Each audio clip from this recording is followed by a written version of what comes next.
자, 이제 주목 이 기업인데요. 또 이거 하면서 재미를 느끼는 기업이 있고, 뭔가 좀 난해한 기업이 있는데요. 이 기업 저 또 재미를 좀 느꼈던 기업입니다. 아마 미국에서 조금이라도 지내셨던 분들은 아실 법한 기업인데, 저는 사실 몰랐거든요. 그래서 준비해서 봤는데 되게 재밌더라고요.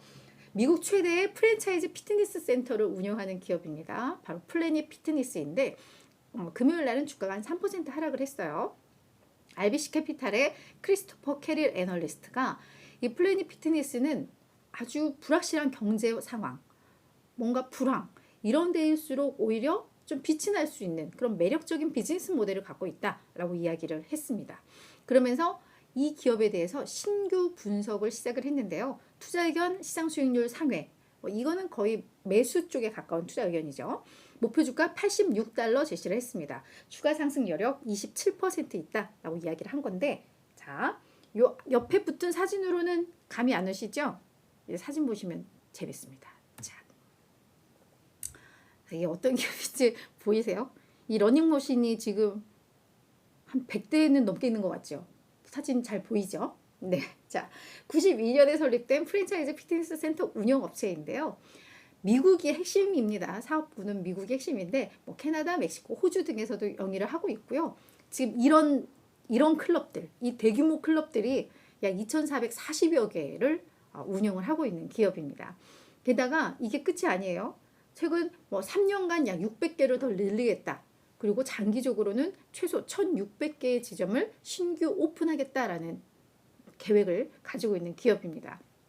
미국 내 이런 피트니스 센터 점유율 26%로 2, 3위 업체의 점유율이 약 10% 전후이니까 압도적인 1위를 차지하고 있는 기업이고요. 여기 사진으로 보셨듯이 2만 평방피트, 이게 평수로 하면 약 560평 이상이 되는데, 이렇게 넓은 피트니스 센터를 운영하는 걸로 매우 유명합니다. 또 특징은 매우 저렴한 이용요금입니다. 그리고 운동의 초보자들을 공략해서 운동기구가 왜 전문가들 뭔가 막 이렇게 근육 운동하고 이런 것보다는 그냥 운동 처음 시작하는 사람들이 가서 하기 딱 좋은 이런 러닝머신 있고 이 사이클 있고 약간 그런 것 같아요. 좀 단조로운 것 같아요. 그래서 그렇게 초보자들을 많이 공략을 하는데, 얘들은 멤버십이 크게 두 개로 나뉜다고 합니다. 클래식 멤버십과 프리미엄 멤버십인데요. 클래식 멤버십은 월 $10예요. 피트니스 센터를 월 13,000원에 이용할 수 있다는 거고요. 프리미엄이라고 하면 되게 비쌀 것 같잖아요. 이게 $25예요. 야, 대박이죠.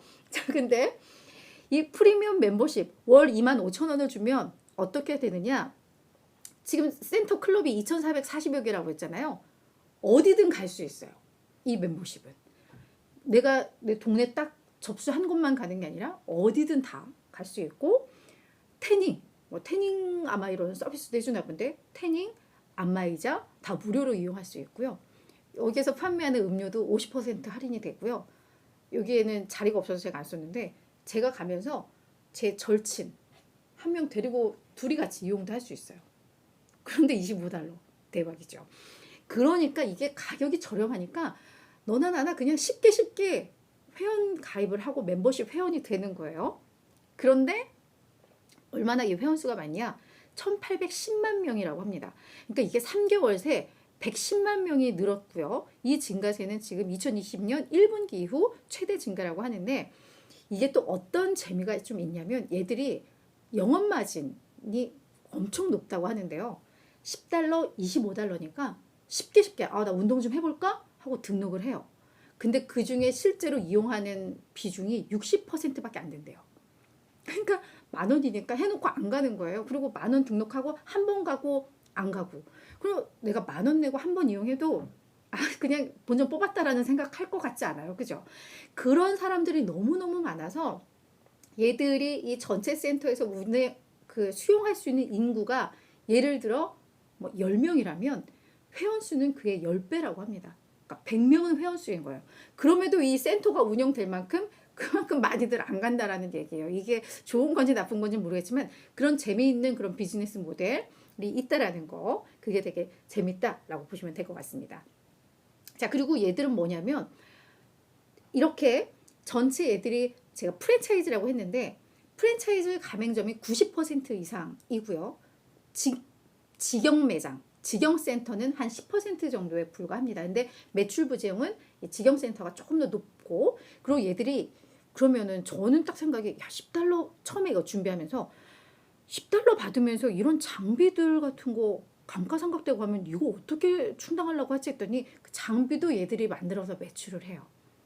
그러니까는 이 비용 통제가 가능한, 그러니까 되게 재미있는 비즈니스 모델이죠. 그래서 앞서서 매력적인 비즈니스 모델이라는 게 이런 것들을 반영한다라고 이해를 하시면 될 것 같아요. 자, 그런데 이달 들어서 주가가 18% 하락을 했어요. 아니 왜? 그죠? 얘들이 지난 4일 날 1분기 실적을 공개를 했는데요. 매출액은 전년 대비해서 19% 증가를 했습니다. 그런데 예상치에 조금 밑돌았고요. 동일 점포 매장 매출 성장률이 9.9%에 달했습니다. 그리고 이 매장 신규 오픈한 게 36개나 돼요. 그러니까 뭔가 이 성장이 계속 가속화되고 있다는 건 느껴져요. 그죠? 그리고 조정 EPS도 전년 대비 28%나 증가를 했습니다. 근데 이것도 시장의 예상을 밑돌았어요. 그러니까 성장세 되게 좋은데 시장의 눈높이는 더 높았다라는 거죠. 그래서 사실 그 실망감으로 주가가 18%, 실적 발표한 날 16% 급락을 했는데 이 애널은 이렇게 빠질 일이 아니었다라는 거죠. 그래서 지금이 저로의 매수 기회다라고 하는 건데, 자, 그리고 회계연도의 연간 EPS 성장률을 33에서 36%를 제시했는데 이게 시장에서 한 35% 예상을 했으니까 이게 중간값으로 하면 33, 36 평균 내면 한 34.5쯤 되겠죠. 그러니까 이것도 이제 예상치에 미흡한 겁니다. 그래서 이제 그 실망감인데, 자, 요렇게 실적 발표하고 나서 베어드, 파이퍼 샌들러, 스티펠, 모건 스탠리 이런 데가 일제히 목표가를 하향 조정했어요. 당초 이들이 목표가를 90에서 100달러 정도 예상을 했다가 요거를 85에서 95달러 정도씩 약 5%씩 하향 조정을 하기는 했습니다. 그래도 5% 하향 조정했는데 주가가 18% 하락은 좀 과하다는 느낌은 들죠. 자, 그래서 우리 크리스토퍼 캐릴 애널리스트가 이 매력적인 비즈니스 모델 앞에서 제가 다 설명을 했습니다. 그러면서 지금 매수할 가치가 있다라고 이야기를 하고 있는데, 일단 이 성장의 원동력은 프랜차이즈 모델이 90% 이상이다라는 점에 있어서 되게 이걸 긍정적으로 이야기를 합니다. 그러니까 직영점보다 프랜차이즈 이 가맹점이 더 많은 게 더 낫다라고 이야기를 하고 있는데, 왜? 가맹점 수수료와 로열티 그리고 점포 회비 등 예측 가능한 수익원이 있고, 이 로열티라던가 이런 부분은 아마 신규로 개설을 하면 더 또 많이 늘어나는 구조인가 봐요. 근데 지금처럼 이렇게 계속 매장 확장하는 추세에 있어서는 이게 더 긍정적이다. 이게 성장의 원동력이 된다라고 평가를 하고 있습니다. 그러면서 이런 모델들을 통해서 올해 뭐 회사에서는 33, 36 제시하고 있지만 내가 봤을 땐 EPS 성장률 얘네 37% 넘게 나와. 얘네 보수적으로 제시한 거야 라고 평가를 하고 있습니다. 그러면서 이를 통해서 에비타 삼각전 이익도 10% 중후반대의 성장이 가능할 것으로 본다. 그리고 견고한 매출 성장세가 지속될 것이다 라고 이야기를 했는데요. 지금 동일 점포 매장 이 매출 성장률 1분기에 9.9였는데 연으로 봐도 한 9%는 나올 것이고, 이게 전체 매출 성장, 그러니까 신규로 오픈한 기업들은 이 동일 점포가 아니라 기존에 있었던 게 작년 대비로 한 거잖아요. 그래서 이거를 다 이렇게 계산을 해보면 전체 매출 성장도 10% 중후반에 달할 것이다 라고 이야기를 좀 하고 있습니다.